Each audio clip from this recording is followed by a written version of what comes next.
Muito boa noite, meu caro telespectador do nosso canal, de Canal 3, TV Imperial, né? Muito boa noite mais uma vez, meu prezadíssimo telespectador.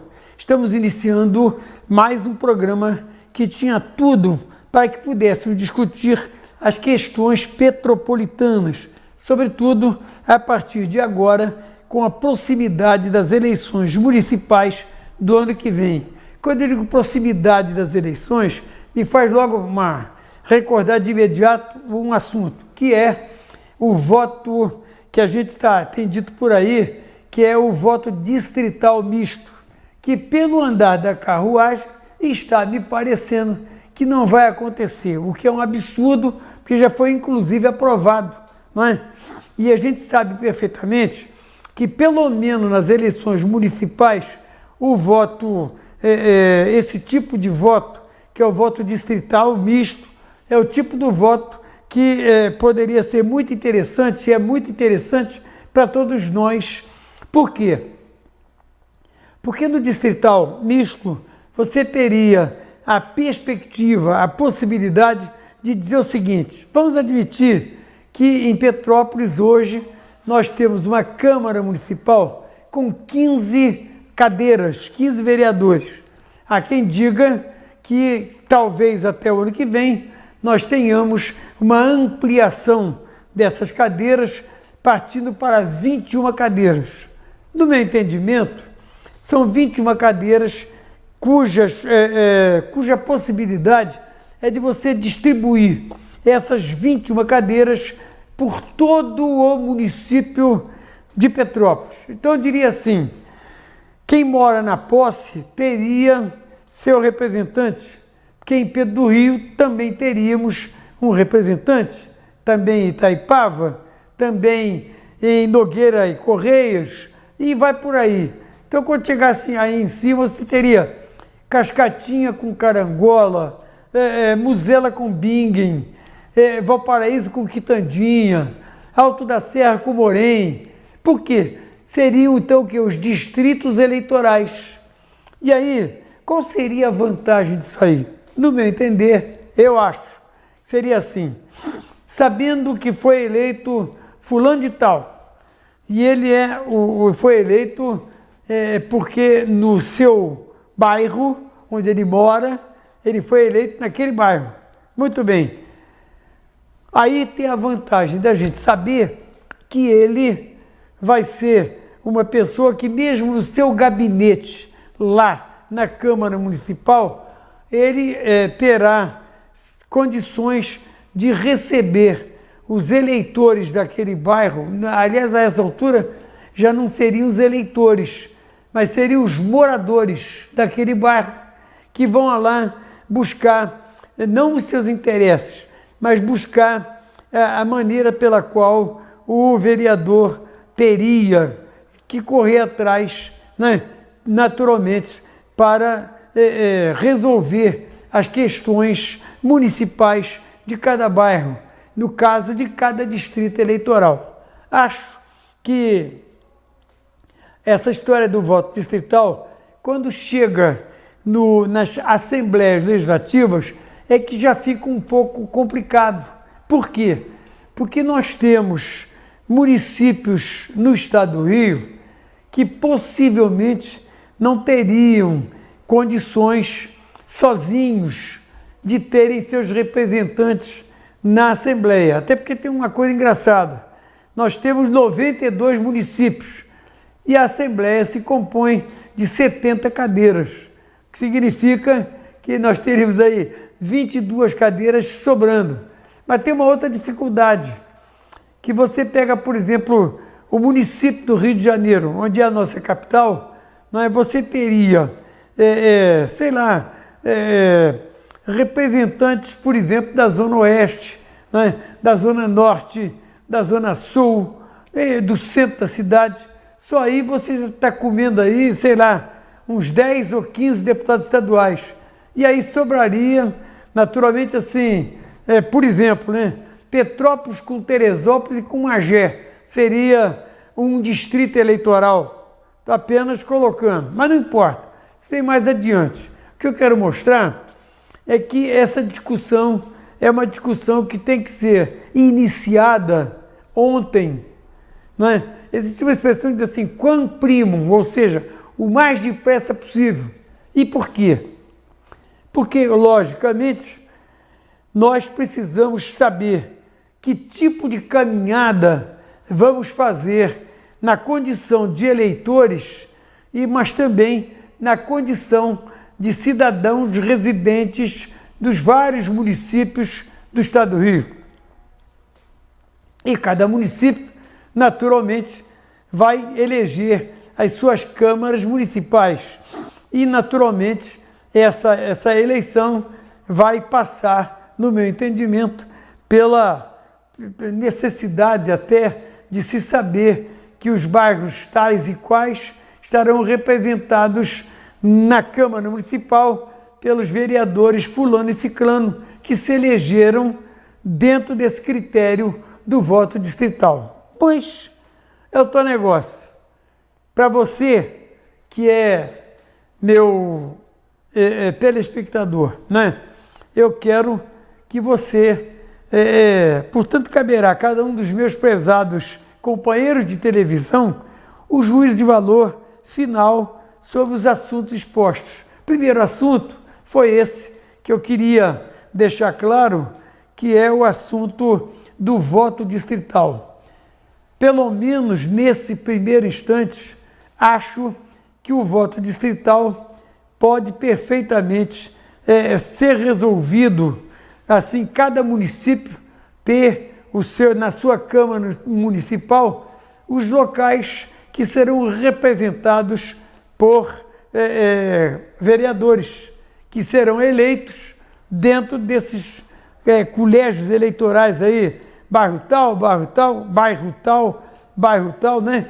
Para ele poder saber. Então, eu espero, com muita tranquilidade, que a gente possa imaginar, né, que bairros populosos de Petrópolis, como o Alto da Serra mais o Morém, possam ter lá, sei lá, 2 representantes, assim como Mosela e Bingen, bairro Castrioto, e todos aqueles, né? Quando eu falo Mosela, a gente fala Mosela, Caminho Batalhar e mais em cima, todas aquelas histórias, Moinho Preto, Fazenda Inglesa, que aí o Fazenda Inglesa, inclusive, já tem um pedaço que é do Bingen, mas não importa. Se você faz um distrito eleitoral municipal, englobando Bingen com Mosela, com a Bingen Mosela e ainda de quebra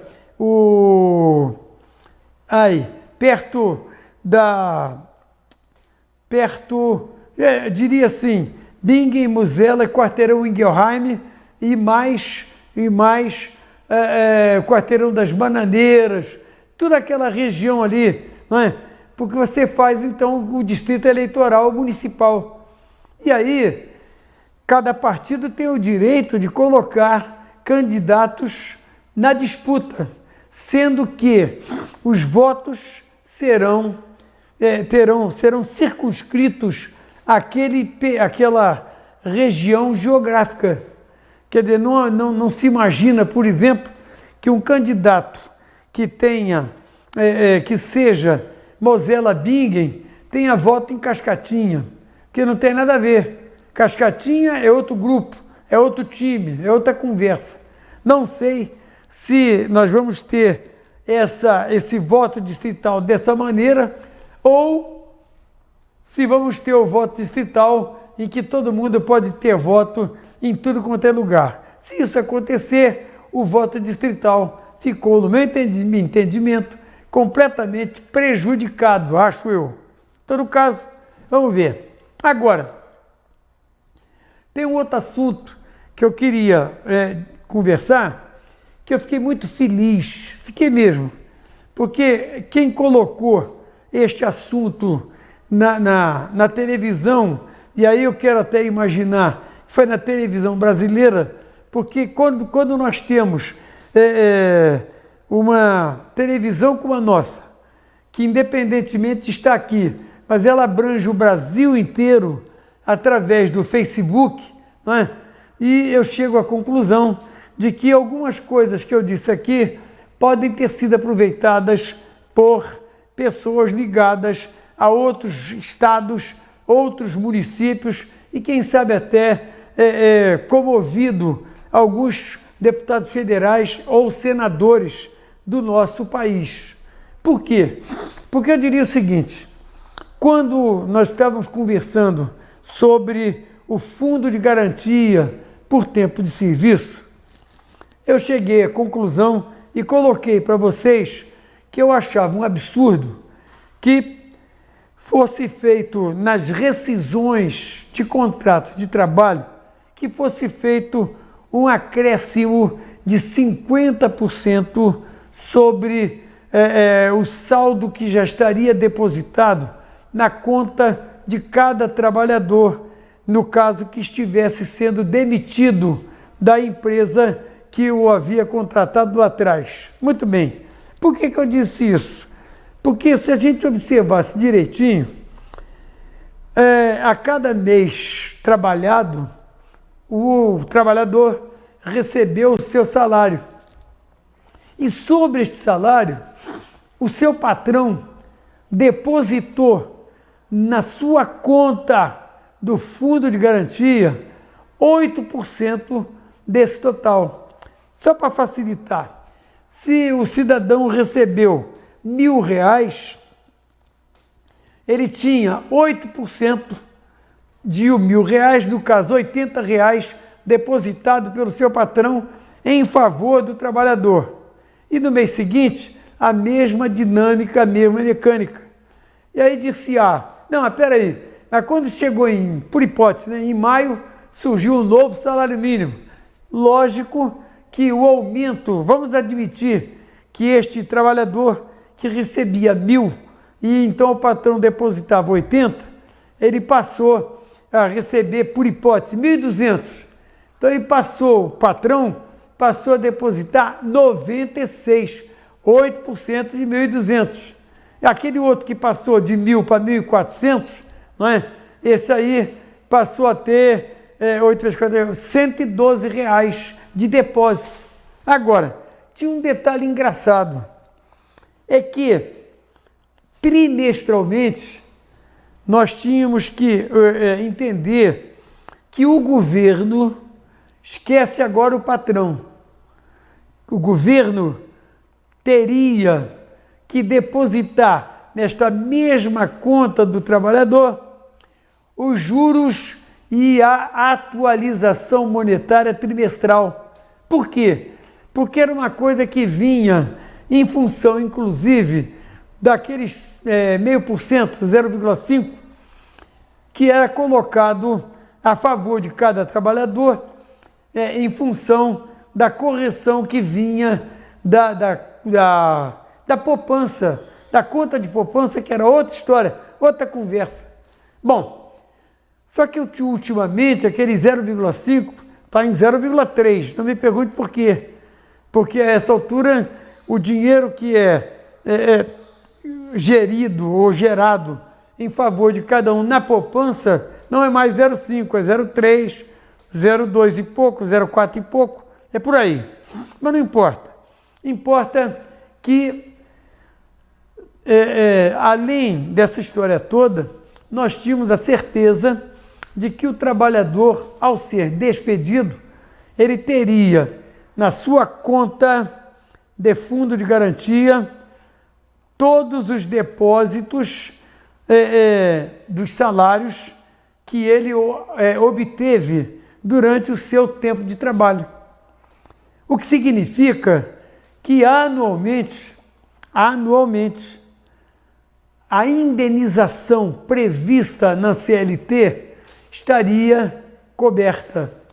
Coberta por quê? Aí eu volto a explicar.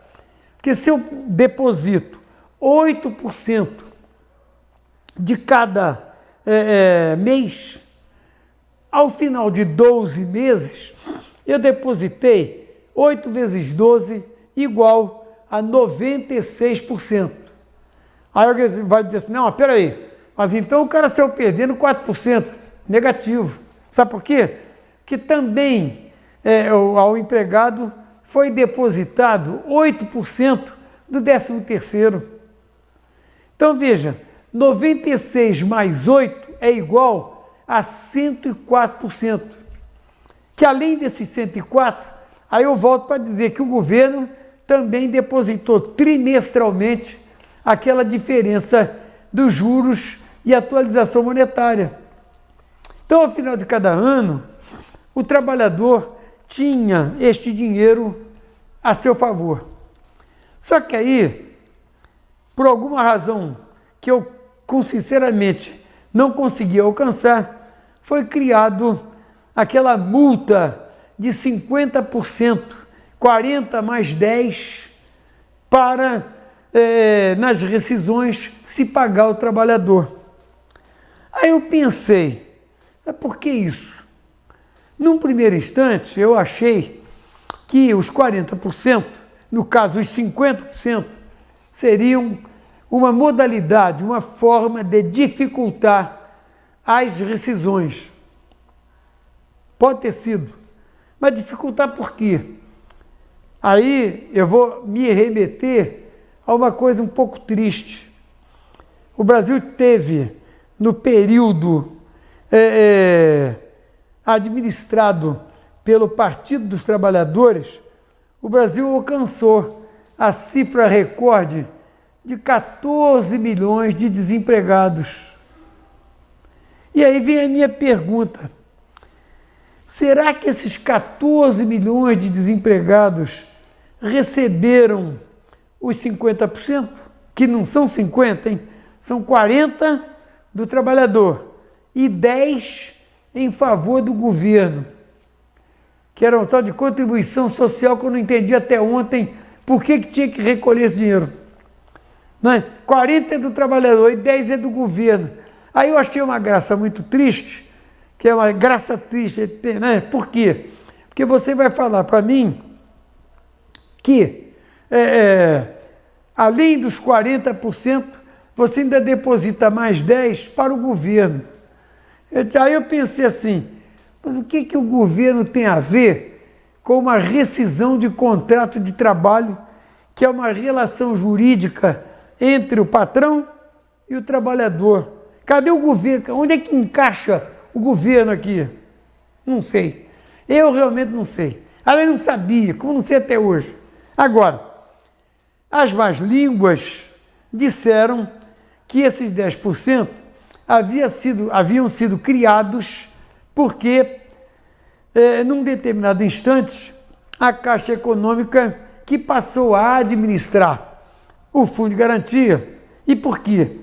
Porque quando foi criado essa história dos 40%, não é? Foi criado também o BNH.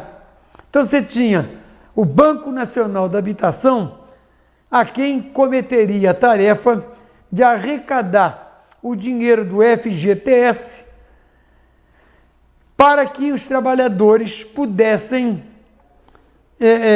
paulatinamente buscarem os financiamentos do grande sonho do brasileiro, a casa própria. Quem não sonha com a sua casa própria?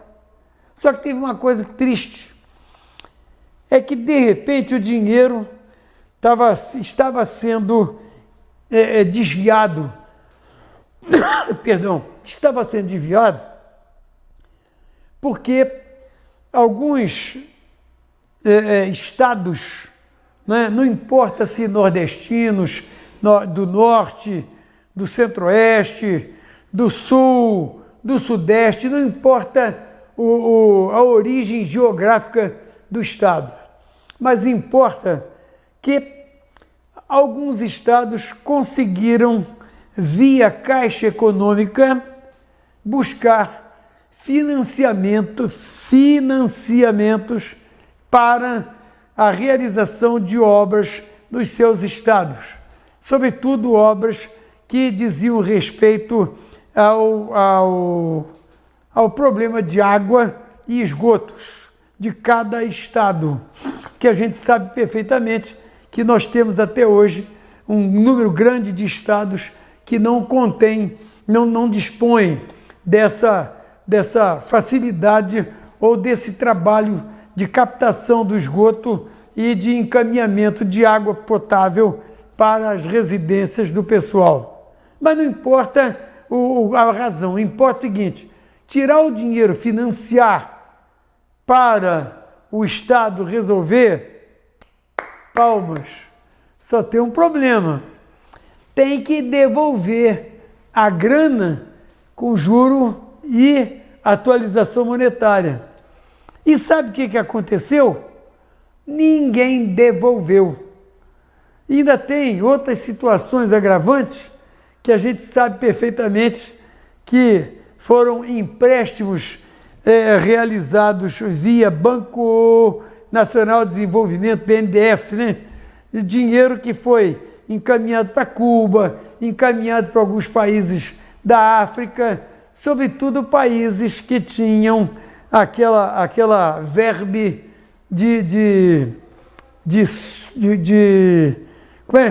são países socialistas. Então o negócio era encaminhar para o fortalecimento do socialismo, que era alguma coisa que o comunismo pretendia implantar no Brasil e que, graças a Deus, pelo menos até agora, não foi possível que isso acontecesse, até porque nessa eleição federal nós tivemos aqui a certeza de que o povo brasileiro é democrata, que o povo brasileiro corre atrás realmente da liberdade democrática. Ele quer a liberdade do ir e vir, ele quer a liberdade do pensamento, não é? Então, a gente viu agora, por exemplo, uma história que aconteceu na educação, quando nós temos hoje algumas coisas muito ligadas ao socialismo dentro da educação. E me parece que está sendo, de alguma forma, corrigido isso aí. Só que tem um detalhe: está sendo corrigido, mas à custa de grandes discussões. Por quê? Porque quem colocou isso aqui não quer perder essa oportunidade. Até porque, se o cara é comunista, ele quer ver vitoriosa o seu argumento. Enquanto que o cara que é democrático não quer saber disso, não é?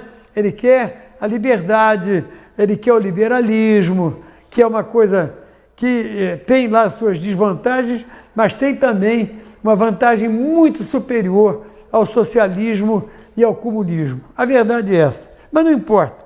Importa o seguinte: importa que, pelo menos no dia de hoje, no jornal O Globo, está sendo colocado uma informação de que os 10% daqueles 40 mais 10, que esses 10% foi colocado ali num desespero que era para poder encobrir os buracos feitos nos empréstimos realizados e não pagos por quem apanhou a grana emprestada, que não foram trabalhadores, tem que ser dito isso. Quem buscou o dinheiro não foram os trabalhadores. Quem apanhou a grana foram os deputados, senadores e governadores. Quer dizer, o governador, através do deputado e do senador, beliscou vamos dizer assim, a secretaria, ao Ministério da Fazenda, que liberou a grana. Mas liberou com a promessa da devolução. Só que até ontem essa grana não voltou. Aí eu passei a me perguntar o seguinte: esses 10% dos 14 milhões de desempregados, cadê essa grana? Tem que perguntar, ou não tem? Só que tem uma coisa engraçada. Engraçada não, é triste. Só que tem uma coisa que é triste.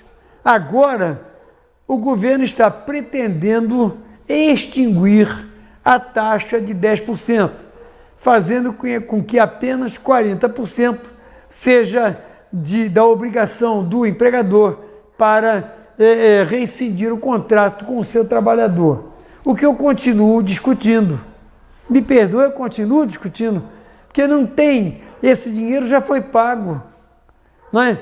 Na medida em que o patrão, o empregador, coloca 8% mensal na conta do fundo de garantia do seu trabalhador, somados ainda aos 8% do 13º, você alcança 104%.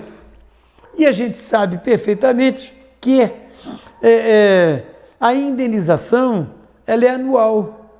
Então, o trabalhador, por ano trabalhado, ele tem um mês de indenização. Um mês aí você faz em 12 meses, aquele empregado que recebeu R$ 1.000 por mês tem depositado na sua conta R$ 1.040. Então está aí, o ano dele está aí, não precisa mais nada. Aliás, nesses 1.040 é preciso que se coloque também, não é? Porque o dinheiro ficou para ser administrado pelo governo.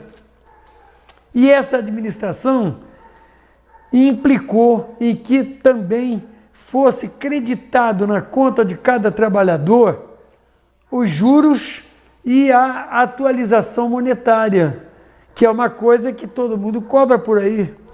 Quando ele fala de atualização, eu vou usar uma expressão mais correta, a correção monetária. Então tem o juro e a correção monetária, que é do trabalhador, e que o governo teria que depositar. E eu não sei, em verdade, se isso foi depositado como mandava o figurino. Sabe por quê? Porque, por último, agora, não era mais 0,5% de juro, era 0,3%. Ah, porque a economia reduziu o juro. Mas a poupança tinha que continuar recebendo o 0,5%. E aí, automaticamente, o trabalhador também tinha que receber. Só que essa grana, quem pagava era o governo. E outra, pagava talvez até com os 10% daqueles 40, mais 10. E aí eu fiquei muito triste em saber que as pessoas tomam essas atitudes e, de repente, está sendo dito no jornal O Globo de hoje, né? Está sendo dito aqui que não, aqui já é o de anteontem. O de hoje estava sendo dito que que o governo vai simplesmente retirar os 10%, ou seja, na tua rescisão de contrato de trabalho, você que recebia 40%, vai continuar recebendo 40%. Que aqueles outros 10%, o governo não vai mais receber. E o para trás fica como? Aonde fica? Aí, ao lado disso tudo, a gente pega o Globo de domingo, de ontem, né? E a gente vê uma coisa que, sabe, 25 bilhões é o preço da corrupção do Brasil. Gente, nós já imaginamos o que são 25 bilhões de propina que essa propina foi entregue a N, porque as empresas entregaram aos políticos. Então, a gente tem aqui empresas que eu não sei como é que você pode conseguir tanto dinheiro para colocar na propina. Eu juro que eu não entendo. Você pegar aquela JF, que é daqueles Joelhos Batista, não sei o quê, estes caras, eles têm hoje uma multa de 10 bilhões e 300 milhões.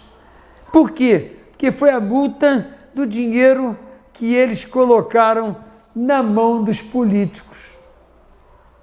É por isso que tem lá um cidadão que era deputado federal e que tinha lá num quarto, num apartamento dele, se não me engano, em Pernambuco, com 51 milhões de reais espalhados dentro da casa. Quer dizer, não tinha nada no apartamento, só o dinheiro. 51 milhões de reais. Aí, eu vejo aqui a Odebrecht, que foi a grande responsável, não sei o quê. Só de multa ela tem 3 bilhões e 800 milhões. Só de multa. Isso independente do dinheiro que vai devolver, ou já devolveu, ou está devolvendo. Mas tem que pagar a multa. E aí vem um pequeno problema, que a justiça está querendo decretar a falência da Odebrecht. E se isso acontecer, a multa não vem e muito menos o dinheiro não vai ser devolvido. Até porque quem tem que devolver o dinheiro não é a Odebrecht, porque ela pagou, alguém recebeu. E esse alguém, ou essa legião de beneficiários, tem que devolver essa grana. Porque aqui o que a gente tem é o valor da multa. Multa por quê? Pela maneira ilegal com que o dinheiro saiu por via oblíqua de dentro da empresa, via Caixa 2, não sei o quê, para a mão de políticos. Que políticos? Gente, é só pensar um pouco na Lava Jato, que a gente sabe quais são os políticos, né? Que até hoje estão mais enrolados que fiação de bobina. Aquela bobina antiga de carro, né? Cheio de fio, tem nego mais enrolado que aquilo ali. Por quê? Porque obtiveram, em função do cargo que detinham, obtiveram esse dinheiro. Tem um cidadão que trabalhava na Petrobras, que também foi um dos beneficiários com essa propina, que ele é que liberava, mas ele também levava uma parte da propina. Então, eu não sei, eu vejo aqui empresas como a Braskem, né? 3 bilhões e 100 milhões. Aí eu estou vendo aqui, por exemplo, do JF, quem pegou foi o Ministério Público Federal do Distrito Federal. Não foi nem a Lava Jato, não. Ministério Público Federal. Aí eu vou na Odebrecht, e aí sim, aí fica mais complicado, porque tem aqui a AGU, que é a Advocacia Geral da União, que tem a CGU, que é Central da União também, e tem, de novo, o Ministério Público Federal do Paraná, e também a Odebrecht tem também de outros países, quer dizer, isso aí, dinheiro que saiu daqui para outros países, e isso, em cima disso, ela tem que pagar esses 3 bilhões e 800 milhões. E estamos vendo aqui que a Odebrecht fez um acordo em 2017 e que previu o pagamento de 3 bilhões e 800 milhões em até 22 anos. E aí eu achei interessante que para liberar o dinheiro foi rápido. Só que para devolver via multa, né, que além de ter perdido o dinheiro que entregou não sei a quem, ainda paga 3 bilhões e 800 milhões em 22 anos. Sabe quem vai pagar esse dinheiro? O governo. Por quê? Porque é uma grande empreiteira que faz o quê? Obras enormes e tal. E aí eu não sei. Sinceramente, eu fico bestificado de ver como é que a gente pode colocar esses números assim, 25 bilhões. É por isso que, de repente, você tem aquela briga toda da reforma da Previdência, que fala em 170 bilhões em 10 anos. 170 bilhões de buraco, que daria um buraco de 170 bilhões no orçamento federal. Aí eu fico pensando, eu, no alto dos meus 80 anos, tendo que encarar isso aqui e trazer para você, meu caro telespectador, né? E eu talvez dissesse assim, que o que me entristece é saber que pela idade que eu tenho, seguramente eu não vou assistir à quitação desses valores por quem de direito. Porque 80 com 22 já dá 102, né? Que é isso? Eu não sou, que é isso? Hein? Então, o que eu gostaria de ver era que, independentemente dessa maneira de devolução do dinheiro, que também se criassem, sobretudo na lei de licitações, que é a 8666/93, com a série de outras que entraram aí, que a gente pudesse saber que, pelo menos daqui para frente, o sabiá vai mudar de canto. Ou seja, vai acabar essa história do Caixa 2, mas que a essa altura, lamentavelmente, a gente já está sabendo que o Caixa 2 parece que não vai sair não vai sair. Por quê? Porque já se fala, né, em que há um favorecimento, seria o caso, para os empréstimos de Caixa 2, não sei o quê, que isso não vai ser mais crime. Meu Deus do céu, como é que não vai ser crime? Como é que não vai ser crime o Caixa 2? Aí eu fico pensando, pois é, eu estudei na faculdade de Direito. Dizem, né, que aquele que é advogado, que milita nos corredores e do fórum, e que milita também nas audiências, junto com juízes e desembargadores em segunda instância, enfim, esse pessoal todo que estudou, que passou na faculdade e que depois tantos deles fizeram concurso para juiz, depois foram também concursados como desembargadores. E essa história agora vem para me dizer que nós vamos ter que mexer no Código Penal para dizer que Caixa 2 não é mais crime. Gente, pelo amor de Deus, isso não existe. Isso não existe. Agora, é tal negócio. Eu, certa feita, disse aqui num programa, algum tempo atrás, que uma mentira tantas vezes afirmada acaba sendo entendida como verdadeira. E é por isso que eu acho que nós, brasileiros, não temos uma memória muito afiançada, muito justa, e por isso mesmo nós ficamos tranquilos com relação ao fato de que possa acontecer essa história toda do Caixa 2, que nós não temos memória. Aliás, eu brincava aqui, já brinquei, embora o assunto seja muito sério, mas eu cheguei a brincar aqui certa feita, dizendo que é uma diferença fundamental entre o computador brasileiro e o computador americano. E alguém me perguntou qual seria essa diferença. E eu, na base da galhofa, mas disse que o computador americano tem memória, mas o computador brasileiro tem uma falsa memória, quer dizer, foi uma coisa meio falsa, um falso esquecimento, a gente esquece e muda e não sei o quê. Está aqui agora, dos 10% ninguém falou nada, simplesmente vão acabar, como se fosse uma grande coisa acabar com os 10%, que já é bom, mas eu quero saber para trás, cadê a grana? Cadê esse dinheiro?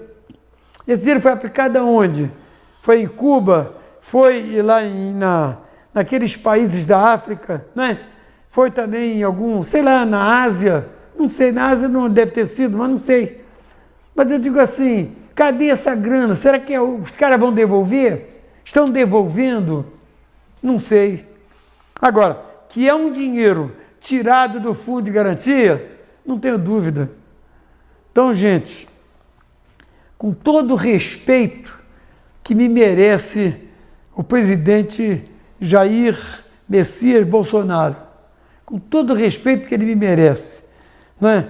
Primeiro, porque ele é uma pessoa de bem, no meu entender, é uma pessoa de bem, mas ele precisa adotar certas atitudes para delimitar esses avanços que andam por aí de gente querendo dizer que sabem mais do que são verdadeiramente sabem, né? Nós temos aí pessoas comandando partidos que não têm a menor condição de comandá-los, porque são pessoas que dependem fundamentalmente de decisões judiciais. Por quê? Que presidem partidos, mas têm sobre si, né, aquelas situações de verba que entrou pelo Caixa 2, que entrou por trás de não sei onde, para as eleições deles mesmos em seguida. Nós temos hoje senadores e deputados que se valeram desse dinheiro e que se elegeram agora. Gente, será que é isso? Será que é isso que nós queremos? Será que é isso que nós vamos ter que engolir em seco? Olha, gente,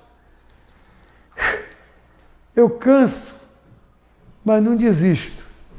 Estou aqui cansado, porque estou falando há 45 minutos, se eu não me engano. Mas, dentro desses 45 minutos, eu quero quase que apostar que você, meu caro telespectador, pelo menos você agora vai ficar em casa dizendo assim, pô, peraí, será que o que o Fernando falou é isso mesmo ou não é? E eu digo assim, aqui o canal está à disposição, tem aqui o TVI 3, manda pelo Facebook que o pessoal recebe aqui e me entrega, e eu, se puder, também via Facebook, vou responder a cada um de vocês, tenha certeza disso. Faz questão de que haja essa possibilidade. Tanto que essa história dos 10% me deixou muito feliz, porque quem levantou essa bola fui eu. Há um mês atrás, mais ou menos, tem um mês, se tanto tem um mês. E bastou que isso repercutisse nesse mês a ponto de se pensar agora em retirar os 10%. Retira. Mas e o resto? Devolve quando? Mas não é devolver, porque a essa altura, eu acho até que isso deveria ser devolvido, sabe para quem? Para quem recebeu só os 40, que os 10 também seriam seus. Né? Convenhamos, é uma coisa que me entristece sobremaneira. Fico muito triste de ver uma história dessa. Mas espero que mais adiante, quem sabe, a gente possa ter assim, uma outra história que possa nos mostrar um outro tipo de comportamento humano brasileiro para nós brasileiros ficarmos mais tranquilos em relação a isso. Muito obrigado, meus amigos, por mais esse programa, por mais essa oportunidade que vocês me deram de trazer esse assunto. Mas veja bem, eu não estou aqui criticando quem está no poder, não. Estou apenas criticando a maneira pela qual a coisa foi feita e que precisa ser corrigida e que, lamentavelmente, a ser corrigido, celular neste governo democrático de Jair Bolsonaro, que não teve nada a ver com esse peixe. Teve não. Mas quem mandou ele ser presidente da República? Agora vai responder. E aí o mais engraçado é que ele vai responder e quem cometeu as impropriedades vai ficar no seu cantinho tranquilo e rindo da gente. Aí, tá vendo? Estão consertando uma coisa que não tinha nada a ver, mas tem tudo a ver. Muito obrigado a você, meu caro telespectador, por mais essa oportunidade e eu fico na expectativa de que na próxima segunda-feira, quem sabe, a gente possa começar a discutir aqui a eleição municipal do ano que vem, que é muito importante para Petrópolis. Eu digo isso pelo seguinte, sempre que se fala em obras no município, fala-se da ausência de recursos, não há dinheiro. Aí disse, mas como é que não há dinheiro? Se existe a cobrança de IPTU, de ITBI, de ISS, de Fundo de Participação Federal, de Fundo de Participação Estadual, cadê o dinheiro? Né? Eu não estou criticando o atual prefeito, pelo amor de Deus, não é isso. Apenas que eu acho que tem certas coisas que deveriam ser trazidas a lume para a gente saber quem é que fez, quem é que cometeu a indignidade de deixar o município em dívida, como nós temos hoje, sabendo que o município tem uma grana preta que deve ao governo federal, ao governo do estado, e vai por aí. Tem para receber? Tem, mas tem também para pagar. Gente, muito obrigado e até a próxima segunda-feira, se Deus quiser.